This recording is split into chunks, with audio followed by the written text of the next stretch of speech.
Hey, this is Val Atra Niteris from Frowning, and you're listening to the Metal Messiah Radio. Hi, Val Atra Niteris. Thank you very much for accepting this interview with us, and welcome to Metal Bloodshed with the DJ Vampire on Metal Messiah Radio.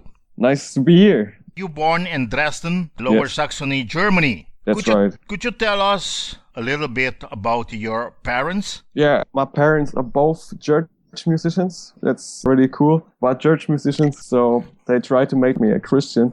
Doesn't really work, but when I was a child, I was in this Christian thing, so I had to go to church and, stuff. As I was 15 or something, I got into metal and got away from Christianity. So doesn't work. But I have really cool parents who always support me with the music and all the things. So they put me into drums, which is my main instrument, and into music, and gave me a lot of chances and to get to other instruments. And yeah, I got the whole support. I can use the studio all the time, and I have really great parents. How was your childhood? You always had a lot of support from your father, from your mother, even though they was busy with music. They're only doing music in the church, or they do a full-time job too? No, they are church musicians as main part, and they work only as musicians. So my childhood was okay. I mean, I had problems because I was at an accident in the hospital, but that's not the right moment to talk about that. I had normal childhood, except my parents are musicians, so I got into music with 2 or something. They set me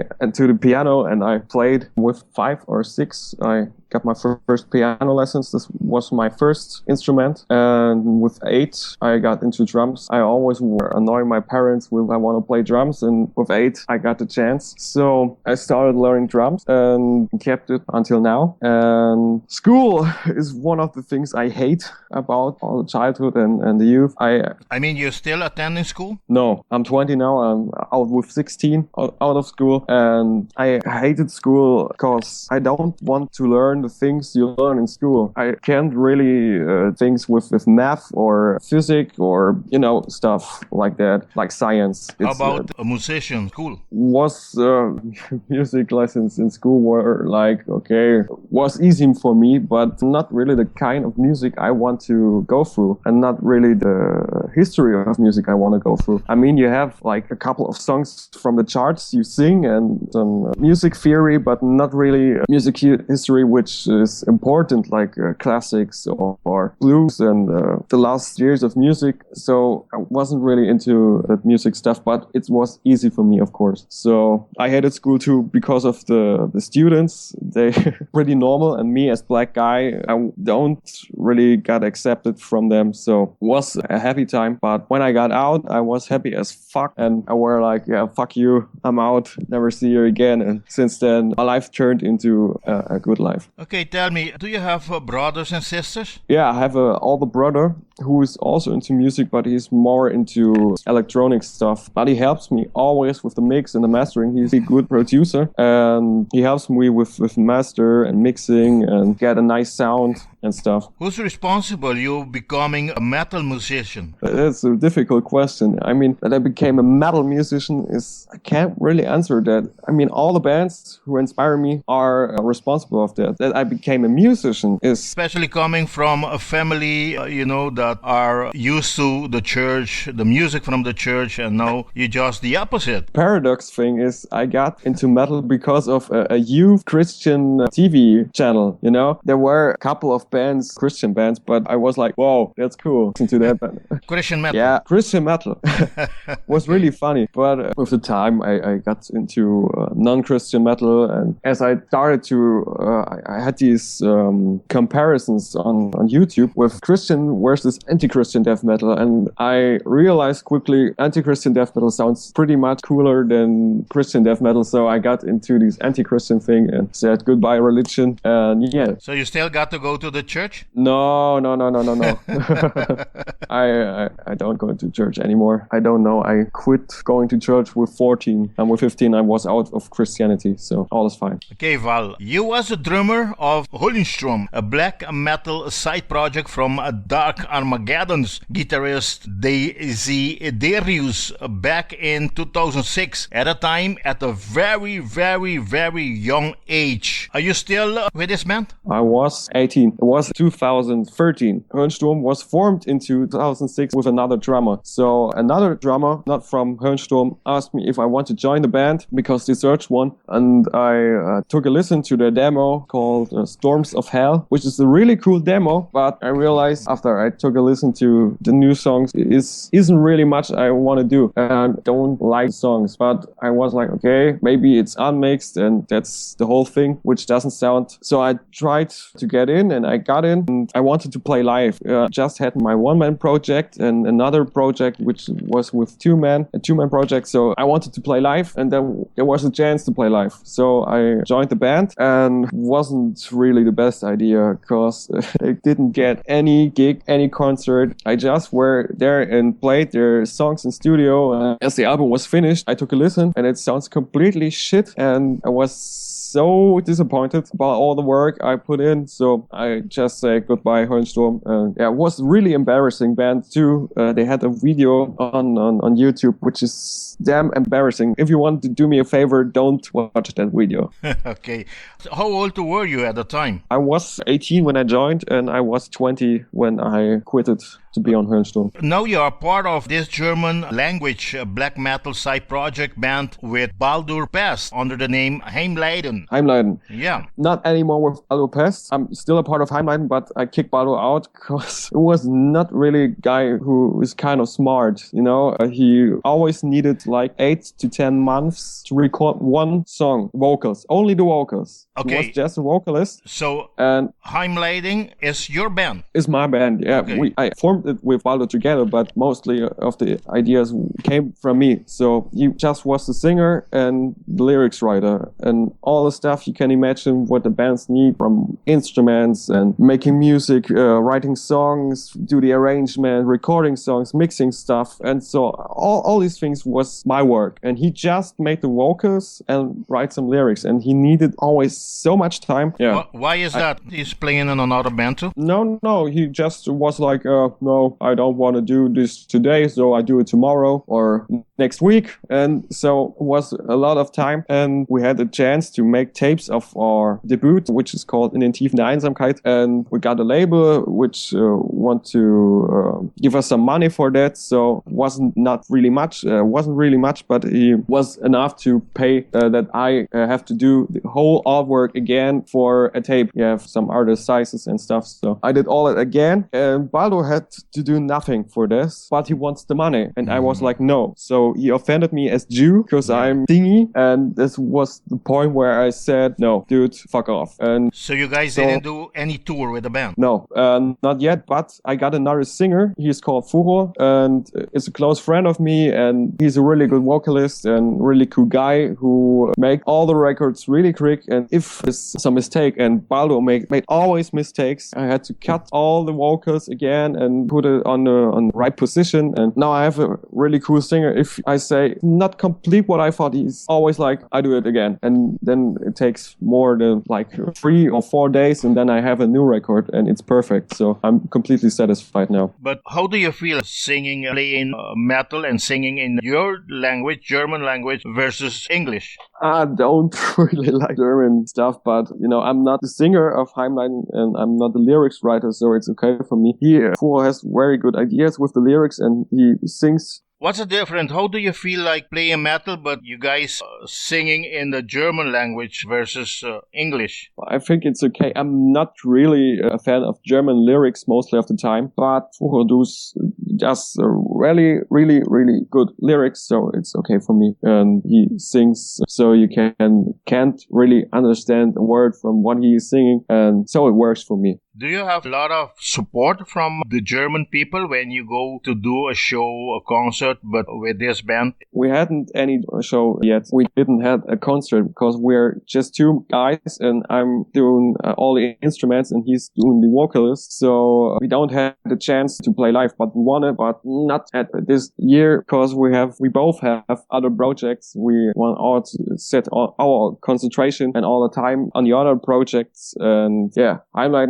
have to wait. Besides Hammerleiden and Frowning, are you also doing some other project, Val? Yeah, I started a new Doom project. It's difficult to describe. It has a lot of influences. It's death, it's ambient, it's black, but mostly of the time it's Doom. Main genre is Doom. It's called Acinerum, and we have one song out. It's called Foliage Burial. You can listen on YouTube, and we're going to make a demo, or recording a demo at the time, and we'll bring it out soon. So English project, yeah. And if you want to take a listen, just check my channel on YouTube. Frowning, a one-man German funeral doom, a masterpiece. Whether you're feeling down, upset, or simply want some heavy music without the high-speed bombast of most extreme metal, Frowning have you covered. A solo project created by German musician Val Atra Niteris. Frowning was formed in 2011. Frowning's first effort was a split demo together with the British funeral doom Aphonic Threnody of Grave, Worms and Epitapths, released 10 of April 2014 and signed by GS Production. How did you meet with this British funeral doom Aphonic Threnody? A friend of me on Facebook who's also into Doom always sends me some Doom stuff. And one day I had a link on my page, Aphonic Threnody. It was their first record, I think. It's called First Funeral. And I listened to that record and I was like, whoa, this is cool. So I searched for them on Facebook and I saw they are underground too. I write to them. I was like, hey guys, really cool record. I'm Val. I'm Protect and it's called Frowning. Take a listen. I'm really interested to split with you guys. And they were like, yes, we like your music too. Let's do it. Have you played with them before?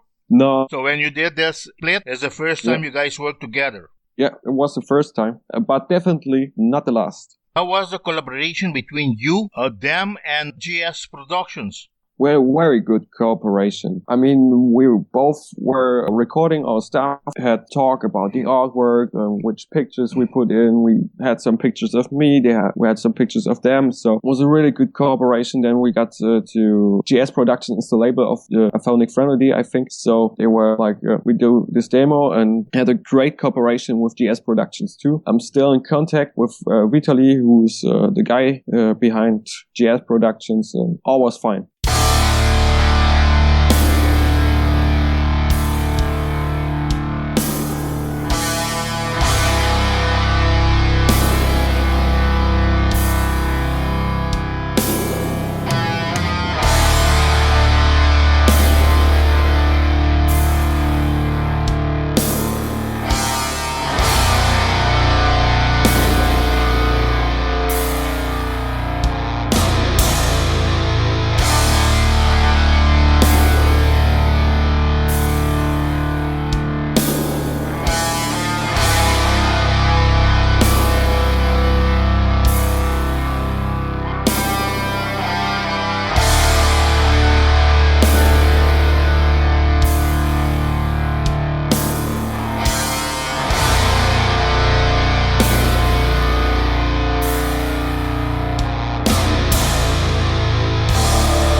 In May of 2014, you signed with this label, Wretched Records, for the release of Funeral Impressions. Did you send your demos to Wretched Records or someone introduced you to them? No, it was a really cool thing. Someday I got a mail of Wretched Records and I got a lot of labels who wanted to sign me. And I were always like, no, because mostly of the labels are unknown and completely stupid with their conditions. Most insane label I had was like, you have to pay the production, you have to pay the pressing and all the stuff, and they sell it from your money. So I was like, no. And then I got this mail from Nigel of Wretched Records, and he were like, hey, I'm Nigel, and I have Wretched Records, which is the label of Doom Versus, When Nothing Remains, and Doomed. And I did know all these bands, and he said, I'm one of his absolutely favorites, and I feel very honored because of that. And he asked me if I want to join, and if not, it's okay. And it was really friendly, and I talked to him and made good conditions, really good conditions, and then I signed. Was it a long process before they decided to sign this record deal with you? Well, not too long. We just negotiate the conditions. We had a Skype talk together, and it was like 2 or 3 weeks to get it, and not long. Val Atra Niteris, the mastermind behind a one-man project, Frowning, chose to drop Funeral Impression, the debut of his bleak and brooding baby, late last year. The music is dark, melancholic and mournful, with slow-moving heavy riffs. The long-awaited full-length album delivers long tracks, avoiding the monotony and repetition, consistently reveal all the technical abilities of the musician, who try to reveal himself not only as a professional artist but also as a talented composer and a sensual melodist. However, the latter did not prevent Funeral Impression from becoming an example of dark, hopeless, and tracklist. Intro: Obsessed, Receive My Tears, Day in Black, Sleep Eternal, Murder by Grief, Away into Relief. Frowning deliver a good first effort with Funeral Impression. The songs are well crafted, the mood is dark and despondent, and the music is crushingly heavy. Could you give us some highlight of each song, Val? For sure. Day in Black is the first song which has been written by Frowning. It's the very first song. If you search on YouTube, get on my channel, you will see Day in Black as all version with just one mic, the drums recorded, and just one guitar and really bad quality, but very first song of Frowning. So the second song of Frowning was Sleep Eternally in 2011, I wrote these songs, and earlier it was called the Death Song, but I thought like, okay, it's not the best name, so I turned it into Sleep Eternally. Then I got, Obsessed. All the songs are inspired by different bands, so Obsessed is a tribute to Evoken from the music, and if you listen to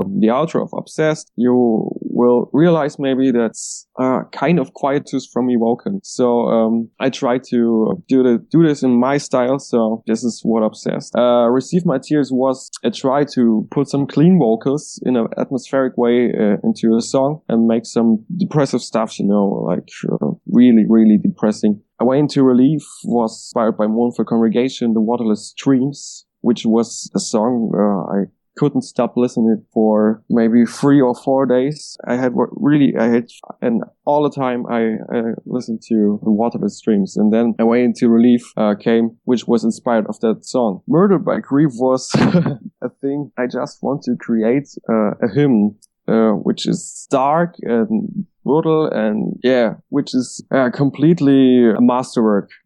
I wanted to try a masterwork. So if you go on YouTube, you see on the clicks, it's popular, and it's not a favorite on the album, but it's the second favorite. My first favorite is Away Into Relief. That's, in my eyes, the perfect song on the album. And at last, I just listened to these 6 songs, and I were like, okay, doesn't really satisfy me. So I took Obsessed, and we're like, okay, we can do an intro before the intro of Obsessed, and then I made this intro, which was the shortest work on the whole album. Where did you produce and record the Funeral Impression? In the studio of my parents, completely alone. I do all the stuff by myself. So I'm the producer and the studio guy and the musician in one person. And I also mixed the whole album by myself and do the master and do the artwork and all the stuff. Funeral Impression, what's the name of the album represent? The impression of it simply,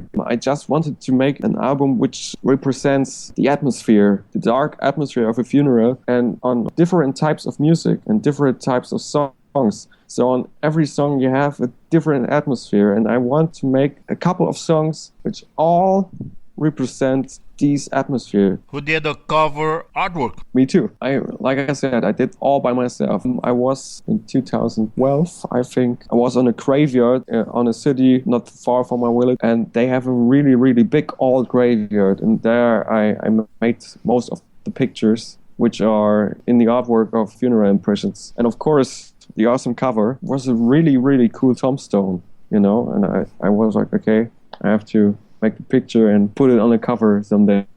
That was very good. Impressive. Since you do all the songwriting, production and recording by yourself, how long did it take you to have this album ready? Oh, Funeral Impressions took 1.5 years. If you're quick, you can make an album with 16 to 17 minutes in like 1 year, but less than 1 year is really difficult. When do you feel is the best time for you to write lyrics or compose your music?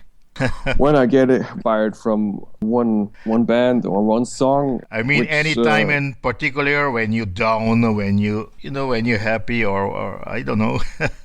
Not really. Depends on the emotion. I mean, sometimes I'm down and I'm like, okay, I have to do some music to put all the dark emotions in it. And sometimes it works. I mean, Murdered by Grief was some of the songs where I put all the emotion in, and Away Into Relief is one of the songs where I had a really, really dark time. But sometimes you just get inspired from an awesome song, and then you are okay. You're like, okay, I want to do something like that, but in my kind. So it's different. Funeral Impressions was released last year in December of 2014 via Wretched Records. After 2.5 months, how is your impression about this record label? How are they been working with you? I had a great cooperation. I mean, it was little bad that I had to put my release more afterwards, but I'm not really disappointed because I had a great release and I'm satisfied with Wretched Records.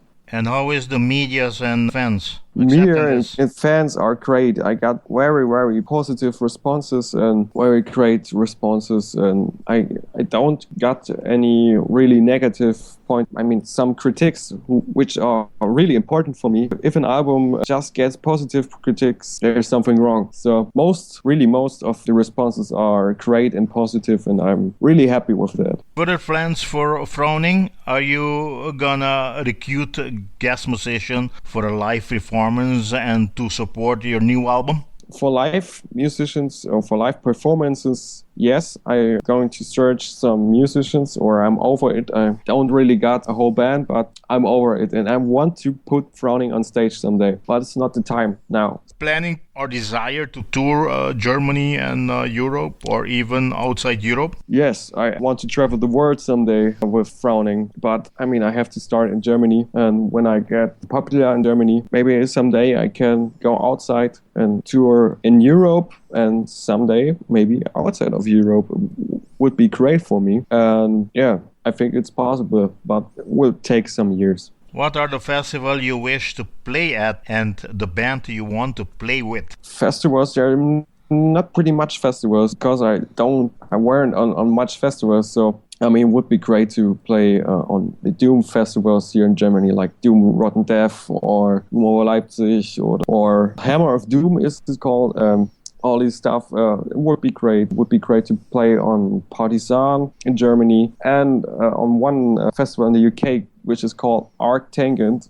Would be very, very great festival. But the bands I want to play with, there are a lot. Of course, Worship, Funeral Doom Band Worship, which is my absolutely favorite band. I really, really want to play one day with these guys. Then, of course, Evoken, which are the gods of Funeral Doom, and the first band of Funeral Doom I listened to. Mournful Congregation would be great. Ahab from Germany, and Aphonic Threnody, of course, or When Nothing Remains, Doom versus my label guys. So, you know. Have you seen this band live? I have seen Worship once last year, Evoken, and Mournful Congregation, but that's all on Funeral Doom I saw. Okay, a question that I ask everyone. Yeah. How is the metal scene in your hometown and in Germany in general?